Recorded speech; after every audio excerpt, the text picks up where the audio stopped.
Hello everyone, welcome to Northeast PSC 10-minute special series. In this video, I will be discussing very important topic, Champaran Satyagraha of 1970. So इस video में हम समझने की कोशिश करेंगे कि ये सत्याग्रह क्या था, क्या इसके पीछे के फाउंडेशन थी या बैकग्राउंड क्या था, कौन कौन लोग इसमें इन्वॉल्व हुए और इसका फाइनली आउटकम क्या निकला। So चलिए स्टार्ट करते हैं। मेरा नाम है पवन कंबोज, मैं हिस्ट्री, करंट अफेयर और एनवायरनमेंट की क्लासेस लेता हूँ। मैंने यूजीसी नेट किया हिस्ट्री में और मुझे 5 साल से ज़्यादा का एक्सपीरियंस है। चंपारण सत्याग्रह को समझने से पहले थोड़ा सा हमको गांधी जी के बारे में पता होना चाहिए। एक बेसिक बैकग्राउंड हमारे को पता होना चाहिए गांधी जी के बारे में। हम सब जानते हैं गांधी जी बापू राष्ट्रपिता के नाम से संबोधित किया जाता है। 1869 में पोरबंदर में गुजरात में जन्म हुआ इनका एंड 1948 में इनकी मृत्यु हुई। बचपन से इनकी जितनी भी पढ़ाई थी, खासकर गुजरात के आसपास के इलाके में इनकी एजुकेशन हुई। इनके एजुकेशन के बारे में अगर हम बात करें तो राजकोट के स्कूल में इन्होंने पढ़ाई की। उसके बाद सामलदास कॉलेज भावनगर में गए, लेकिन वहां पे उन्होंने ड्रॉप आउट कर दिया। उसके बाद यूनिवर्सिटी कॉलेज गए लंदन में, जहां ये पढ़ते थे लिटरेचर। यूनिवर्सिटी कॉलेज लंदन में जाते थे, यहाँ पे लिटरेचर की क्लासेस लेते थे और वहां ही इन्होंने एक इनर टेम्पल नाम की इन को ज्वाइन किया, क्योंकि ये बैरिस्टर भी बनना चाहते थे। तो लंदन में इन्होंने ये सारी पढ़ाइयाँ की, बैरिस्टर की पढ़ाई की, लिटरेचर की भी पढ़ाई की। उसके बाद वापस लौट के आए इंडिया में। जब ये लंदन गए थे साल था 1888, वापस आए 1891 में और कोशिश की इंडिया में ही कोई बिजनेस कर ले, कोई काम कर ले। 2 साल ट्राई किए इन्होंने, पर जब ये कुछ नहीं कर पाए तो ये प्रैक्टिस करने चले गए साउथ अफ्रीका की। कुछ टाइम साउथ अफ्रीका में जाके रहूंगा, वहां पे बिजनेस करूंगा, उसके बाद वापस इंडिया में आ जाऊंगा। लेकिन लाइफ और डेस्टिनी में कुछ और लिखा था।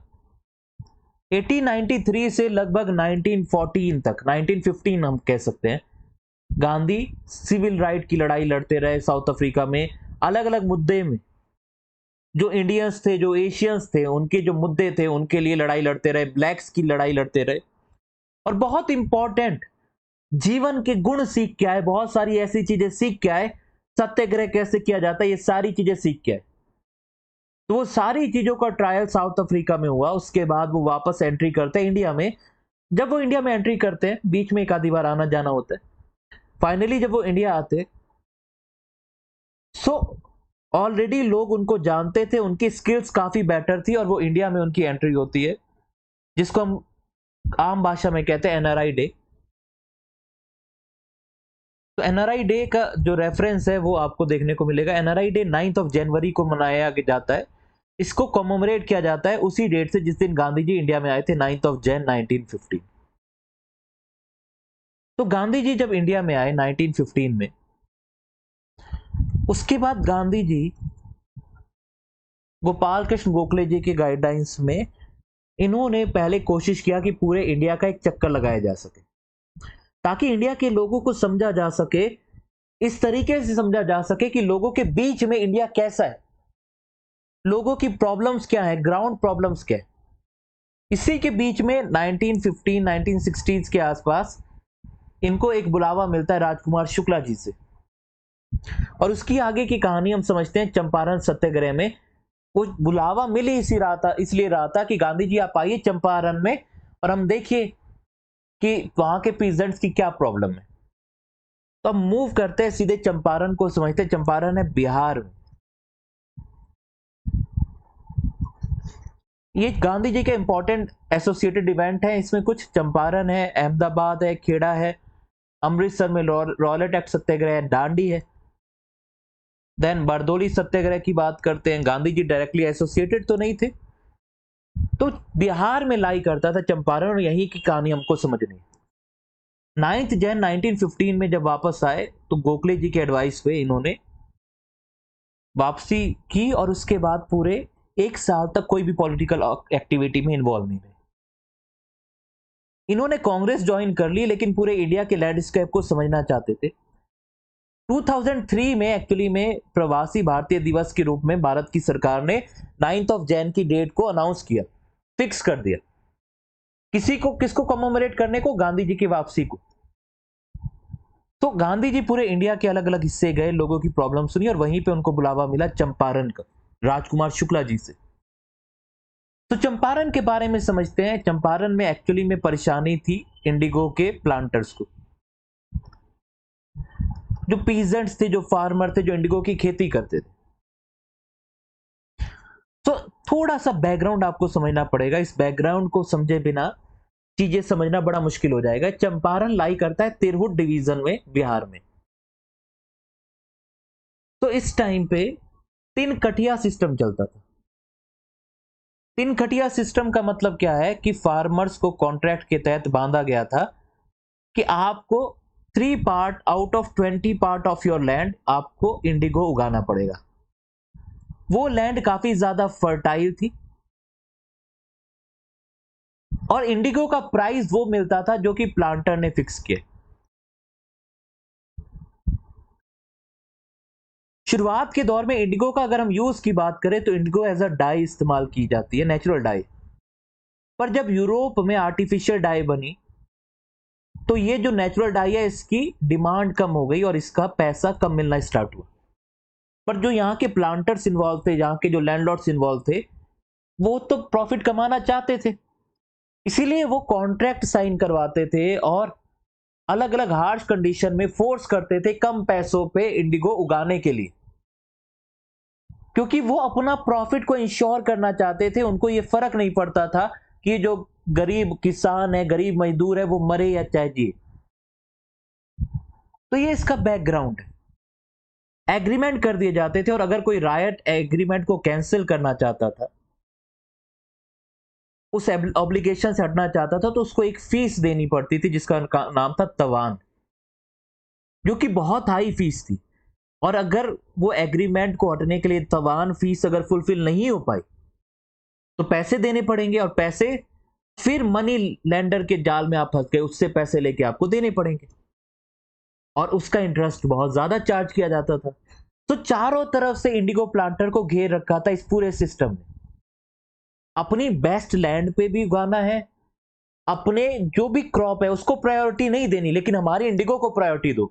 उसके बाद उस पर मेहनत बहुत लगेगी पर पैसा फिर भी नहीं मिलेगा। बहुत बुरी हालत थी। और राजकुमार शुक्ला जो कि एक मनी लैंडर थे, जिनके पास कुछ जमीन भी थी, वो गांधी जी के पास पहुंचे। गांधी जी शुरुआत में इनिशियली इतने ज्यादा कन्विंस्ड नहीं थे, बट बाद में बार बार राजकुमार शुक्ला जी के कहने पे उन्होंने बोला कि मैं आऊंगा, आपको मिलूंगा। तो अप्रैल में 1917 में महात्मा गांधी पहुंचते हैं चंपारण, और उसके बाद वो लोगों की प्रॉब्लम को सुनना स्टार्ट करते। अब सिचुएशन इतना सिंपल नहीं था।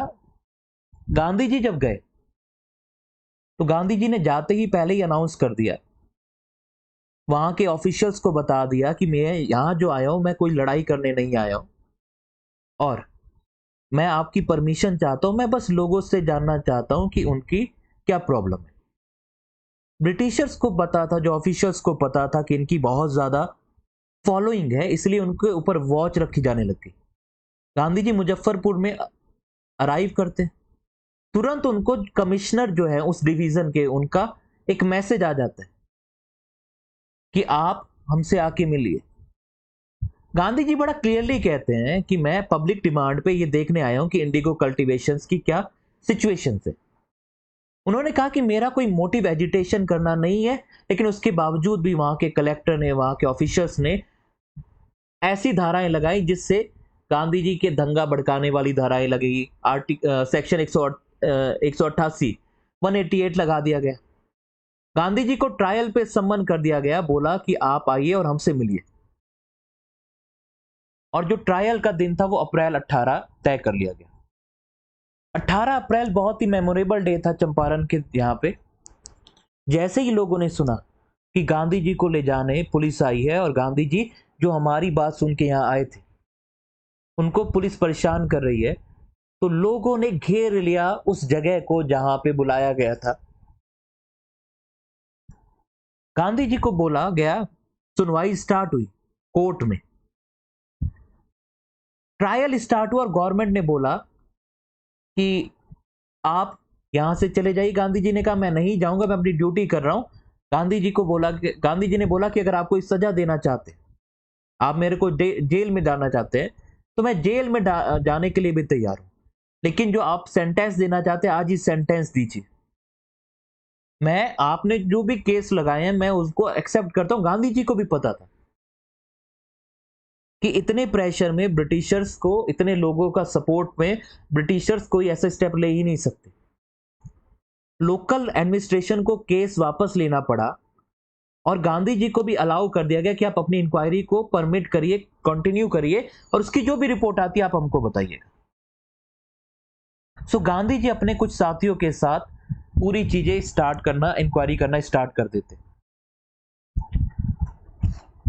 जब ये इंक्वायरी करते हैं तो इनके साथ काफी सारे इनके साथी थे, जिसमें ब्रजकिशोर प्रसाद, राजेंद्र प्रसाद, अनुग्रह नारायण सिन्हा, रामनवमी प्रसाद, आचार्य कृपलानी, ये सारे लोग थे। ये लोगों के साथ मिलकर पूरी प्रॉब्लम समझते थे। और प्रॉब्लम क्या थी कि जो भी लैंडलॉर्ड थे वो स्ट्रॉन्ग आर्म टैक्टिक इस्तेमाल करते थे, इलीगल सेसेस लेते थे, एक्सटॉर्ट करते थे, फोर्स करते थे उस लैंड पे इंडिगो उगाने के लिए, जो कि हमारी सबसे ज्यादा फर्टाइल लैंड थी, और उसके बाद पैसे भी नहीं मिलते थे।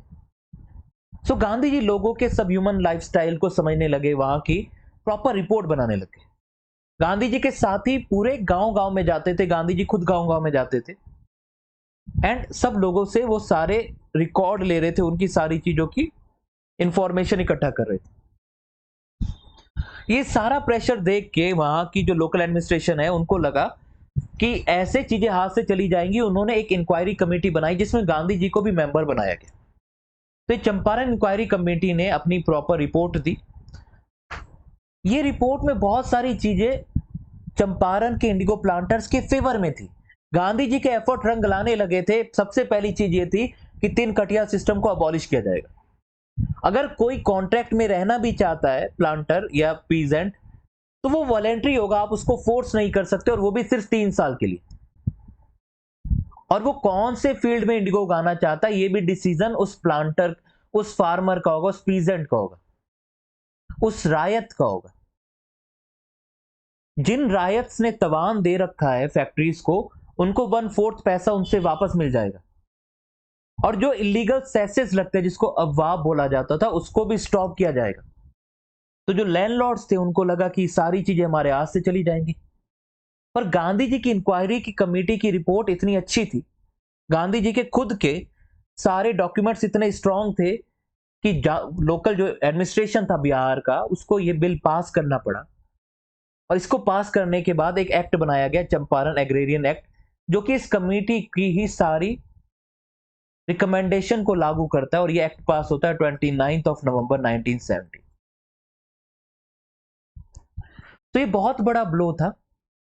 इस दिन ये स्पीच देते हैं एम मोडेजी, और उसके बाद ये प्रॉपर एक्ट के रूप में फाइनली मार्च 4, 1918 में ये एक्ट बन जाता है। और जो कोअर्सिव इंडिगो प्लांटेशन था वो अब बैकग्राउंड में चला गया। तो ये गांधी जी की पहली सक्सेस थी, और गांधी जी को भी उम्मीद नहीं थी कि इस तरीके की सक्सेस मिलेगी, लेकिन अपने स्किल्स पे भरोसा था, उनके साथ सच्चाई थी, लोगों की परेशानियां जुड़ी हुई थी, इसलिए उनको सक्सेस मिली। तो एक सवाल है आप लोगों के लिए छोड़ जा रहा हूं, कमेंट सेक्शन में आप लोग आंसर दीजिएगा। बहुत सिंपल सवाल है, कौन सी चीज को फोर्स किया जाता था चंपारण में उगाने के लिए? ओपियम, स्पाइसेस, इंडिगो या जूट? आप कमेंट सेक्शन में कमेंट जरूर करिएगा। इस चंपारण में हमने सारी चीजों को समझने की कोशिश की। उम्मीद है इस वीडियो में आपको सारी चीजें क्लियर हो गई होंगी। ऐसी ही बहुत सारी इंफॉर्मेटिव वीडियोस आती रहेंगी हमारे चैनल नॉर्थ ईस्ट पीएससी पे। सो लाइक करिएगा, शेयर करिएगा, सब्सक्राइब करिएगा हमारे चैनल नॉर्थ ईस्ट पीएससी को। Thank you everyone.